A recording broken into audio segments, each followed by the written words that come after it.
Hello, everyone. Welcome to our living room. Here we are in New York, scary New York.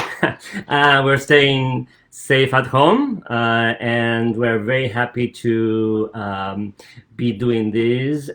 First of all, I would like to thank you very much the Voice Experience Foundation and the Savannah Voice Festival, and the artistic director Cheryl Mills and the general director Maria Subes for inviting me to this little talk. And also, I would like to really thank our friends Wes and Judy Krulik for generously sponsoring this talk. Um, I'm very happy to be talking about one of my favorite shows, which is Don Giovanni by Wolfgang Amadeus Mozart, which I'm sure you probably are familiar with the piece. Mozart is a favorite of many, and certainly Don Giovanni is my favorite Mozart opera. And today I'm going to talk specifically about how Mozart music shapes the characters. Sometimes we think of the characters as what they say and how they act, but great composers have the ability to create personalities through their music. And one of the features of Mozart music is that he is incredibly talented and successful at creating personality through music. So we fall in love with these characters, and the main reason that we fall in love with the character is because we understand their heart and their minds, because we understand their musical behavior. Mozart is a favorite for many reasons. It's a pleasure to hear. The melodies are beautiful. The form is easy flowing and sensible and organized. The orchestrations are balanced and colorful. But I think one of the features that are more wonderful in Mozart operas is that his characters are so well defined musically and so lovable. In his many operas, he wrote many operas, but especially in his later ones, he masterfully creates these musical characters that are alive, that are believable, that are full of life and emotions, that are characters that are well defined and behave very sensible and organically. He didn't have a lot to do with the librettos of his operas, actually. Often composers at this time, they were presented with a libretto that was already done, and in fact sometimes they would do librettos, they would set to music librettos that were written even decades before. For example, La Clemenza di Tito, his last opera, is based on a libretto that was written almost 30 years before, and these librettos will be set to music by many composers. Fortunately, Mozart got in touch with Lorenzo da Ponte, and they associated to do their first success, which was the Nozze di Figaro, the Marriage of Figaro, in Prague. Actually, it was first done in Vienna, but it was mostly very successful in Prague. And because of that, they asked them to do it again, to associate again for another production. The Ponte characters were very well shaped. They are smart, they are organic, they are well defined, but it is Mozart music that brings these characters to a higher level of artistry.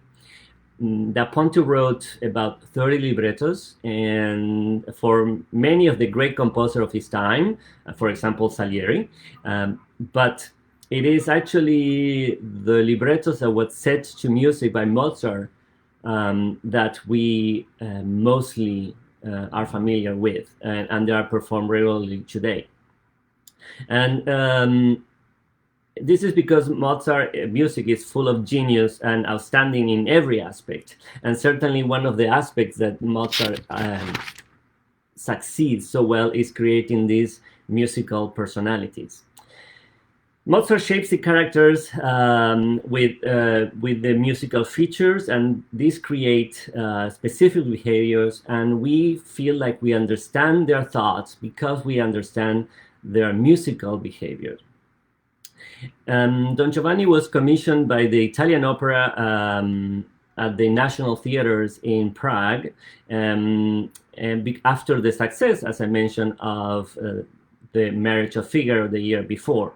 It was performed at the State Theatre, which is actually the only theater that is still in existence, and that Mozart performed in.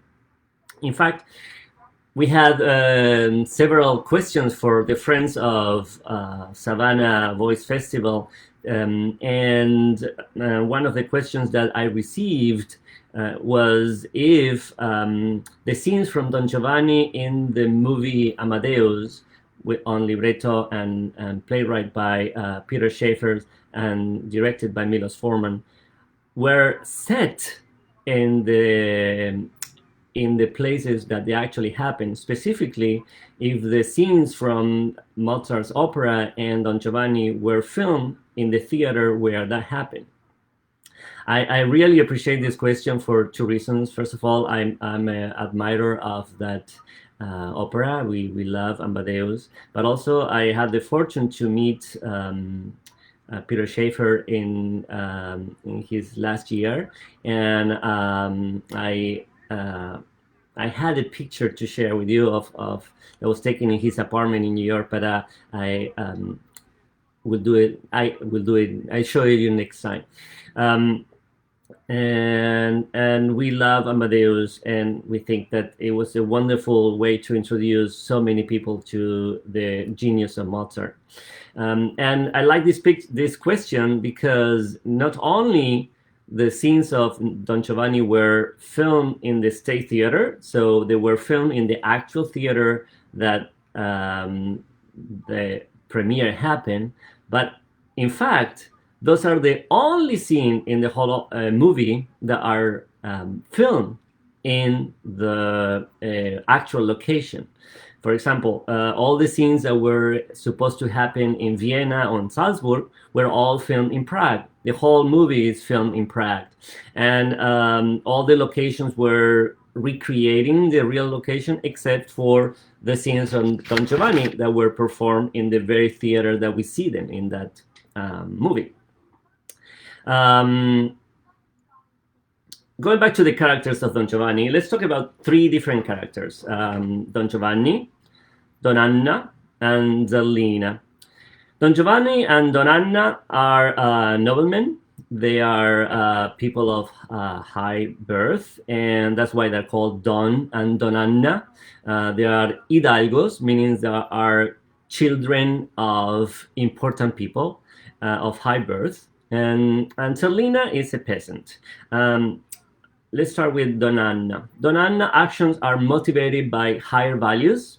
Her behavior is honest, is heartfelt, backed by honor and tradition. So Mozart fittingly provides her arias with the most respected musical form at the time of Mozart, which is the aria da capo, or at least a modified da capo. I will talk to you about that in a second. And also they are featured in these long accompanied recitativos that are very dramatic with very, very grand musical gesture. Let me play a little of the first recit of Don Anna.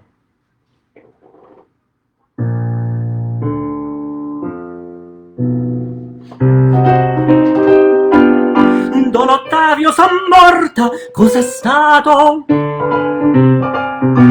Per pietà soccorretemi, mio bene fate coraggio. Oh dei, oh dei, quel carnefice del padre mio. Sorry for the singing, but I hope you get the feeling of this energy, very, very dramatic, very grand, very operatic, very opera seria. The standard aria in the Baroque period, which is right before Mozart, which we consider it from late 1600s to mid 1700s. The standard of late Baroque music is the aria da capo. Aria da capo is an aria in which we have the first sentence delivered in one music with one style. Then we go to the second section, they call the B section, and in this the music is different sometimes. It could be faster, it could be slower, it could be in a different key. And then we go da capo. Da capo in Italian means from the top, literally from the head. From the top, meaning you start again and you repeat the first section again. This is the standard Baroque aria, and it was still done that way into Mozart time. Gluck starting to change that tradition, but there are still many da capo arias in Gluck's time. And because Baroque opera were usually featuring noblemen and gods and very, very high-rank people, the da capo aria was always associated with these high birth characters. So Anna gets a da capo aria. But at the time of Mozart, we start changing a bit the da capo arias just to give it a little more variety, and we introduce what is called the Cavatina. In the Cavatina, so we have, Cavatina means caved in. We took away something from it, and come from cavare. And so what we actually got rid of is the da capo, which is, so we decided to start with the slow part. Let me show you an example on Donana's first aria, actually last aria, non medial. So we start with the A section, which is the slow part. Let me play a bit of it.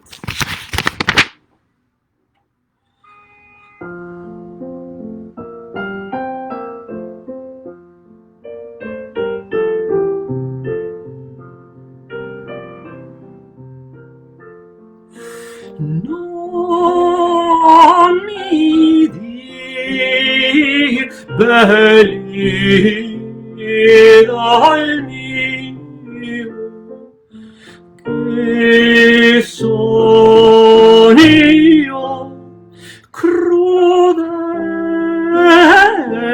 con te. So that's the theme of the A section, the first section. And then he introduces the second section, a faster contrasting music.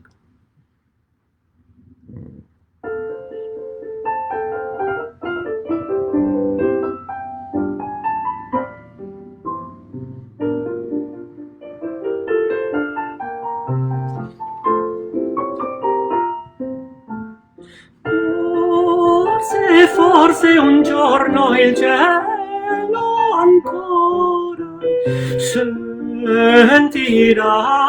sentirà pietà di me. Forse un giorno. Okay, so you get, this is the contrasting section, it's a fast section. But instead of going back to the slow section, it's going to go back from the top in the da capo. They start finishing in the faster tempo because it was more successful. It had a better ending. The audience liked it more, and so they will finish with something like this.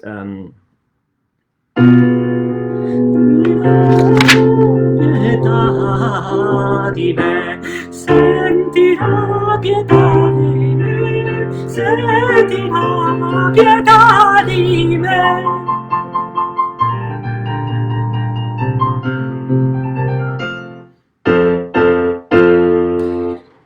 Let me hear something that is better sung than myself. Let me hear. Let's hear the end of this aria in the recorded version. This is Anna Tomova-Sintov, accompanied by the Vienna Philharmonic and Carl Böhm conducting.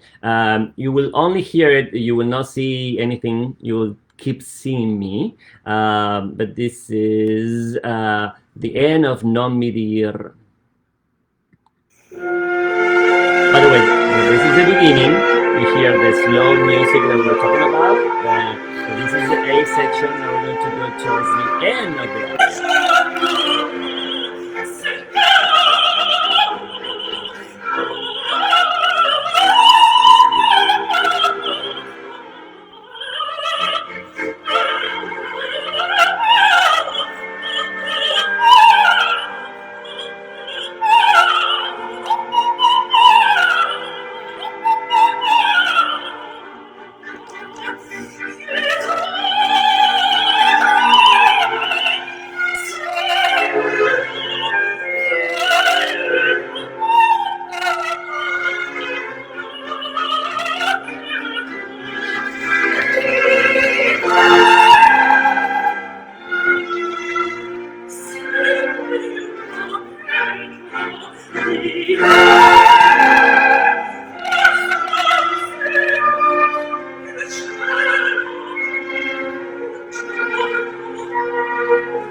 Wonderful. All right. So that is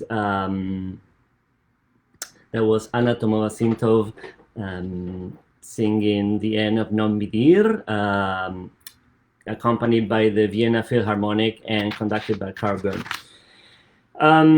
Now let's talk about Don Giovanni. Don Giovanni, although is also of high birth, his despicable behavior will not afford him a high-class aria. So he cannot really have a proper da capo aria, because da capo would almost forgive him with the form. It will give him something too elegant for him to behave.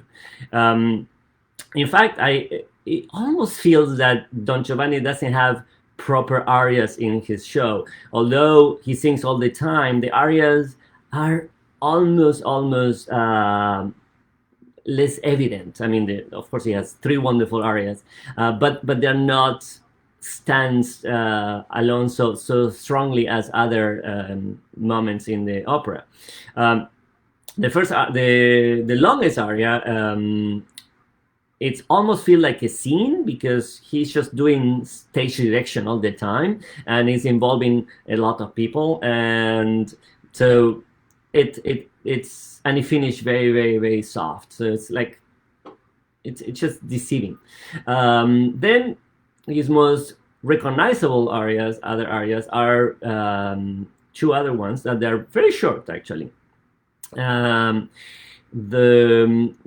The first aria he has in the first act is extremely short, and it shows his raucous and chaotic personality. It's called Fink and Aldino, and it's trying to tell his servant to bring all these girls and to have a party. So we see his personality is very raucous and impulsive, and somehow random. Of course, Mozart is very formal all the time. For Mozart standards, this aria is extremely rapturous. Let's hear our friend and beloved Cheryl Milnes singing in the same recording, conducted also by Carl Böhm. This is Fink and Aldino. Again, you will not see Cheryl, you will hear him.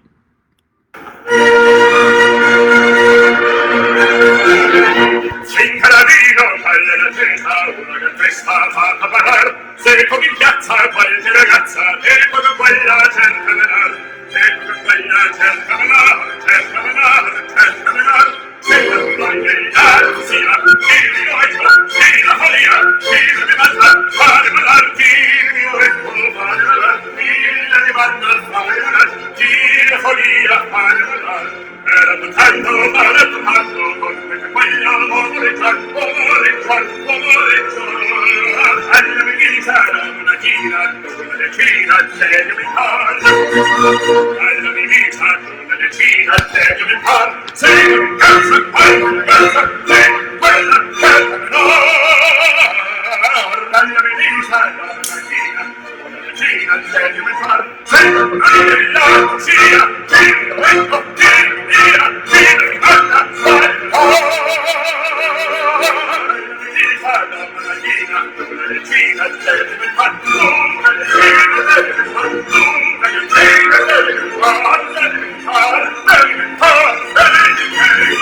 Bravo, Cheryl. We love you. Thank you for your performances all the time and for being our friends.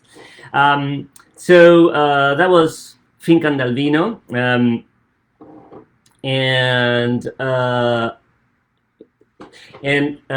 So you can see that the whole thing is very, very rapturous and breathless. In fact, the singers are often breathless with this aria.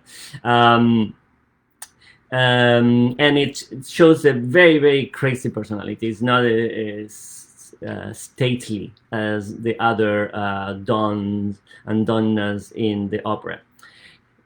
Don Giovanni's last solo is a serenade, which is also shows a practical character. This is not really showing the intentions of the character, but rather it's a solo in which he shows his goal and his objective. He has an ulterior motive. The aria is rather a song. It's not an aria per se. So what's the difference?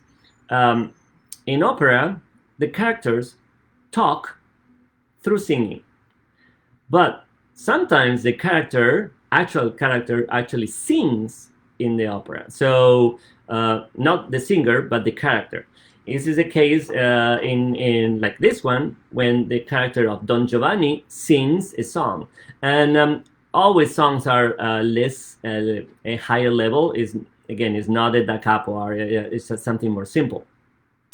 And so here we have the serenade of Don Giovanni. It's accompanied by a mandolino, and it's all very, very atmospheric. Let me play.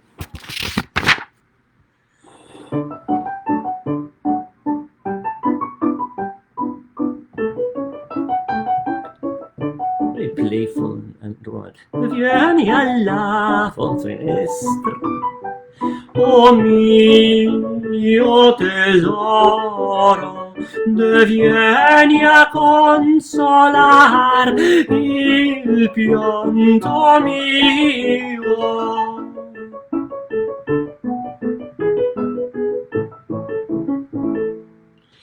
It's a very short aria or song, and quite not very grand. It's a very like a ditty. Of course, it's very beautiful, but an aria like this for an opera, it actually is very unusual to see this kind of music in a theater. You will have it in a tavern or on the street. So that's the way that Mozart sets this, put the character in a totally different environment. Then the last character that we're going to talk to, just to compare how Mozart creates the musical personalities of these characters, is Zelena. Zelena is a peasant, and of course she's not going to have a big da capo aria. Instead, she gets dances, and she gets two dances. The first one is a two-part aria, but finished with like a jig. It's a fast 6/8 dance, very, very playful. And the last one is a minuet. Minuet was a courtly dance. It was the way that court people will have to seduce each other, and it was very popular even with the people from the town. It's very tuneful and carefree, and it's used to portray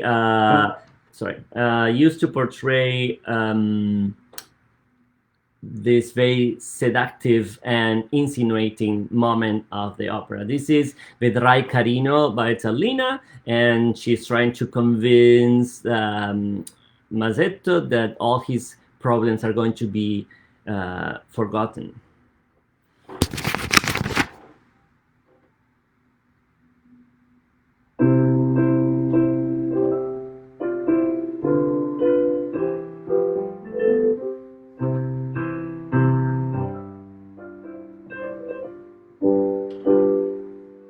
Vedrai carino, se sei buonino, che bel rimedio ti voglio dar.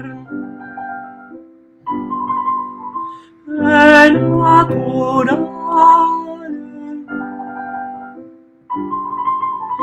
non dà disgusto, e lo speziale non lo sa far no, non lo sa far no, non lo sa far.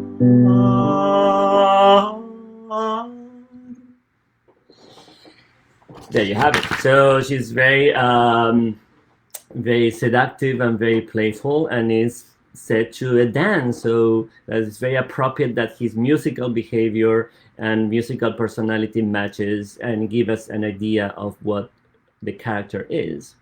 And although this aria is set in late 17th century and is using 18th century and 18th century dances, because of the genius of Mozart, we still find the characters current and understandable.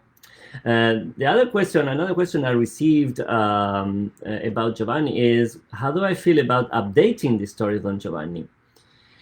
Well, as a classical musicians, we always try to keep everything very, very, very traditional. But I say that so long we keep the score or as original, and everything that we hear is what the composer intended, I'm very open to all kind of new ideas to bring new life to the pieces. With that, I will end my talk today. I will remind you, please stay tuned to hear the 6 p.m. segment with Liz Lang and her musings on Broadway.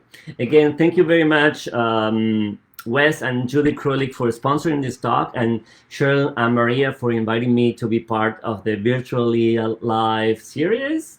And I hope to see you all soon, face-to-face in Savannah. Take care. Bye. Thank you.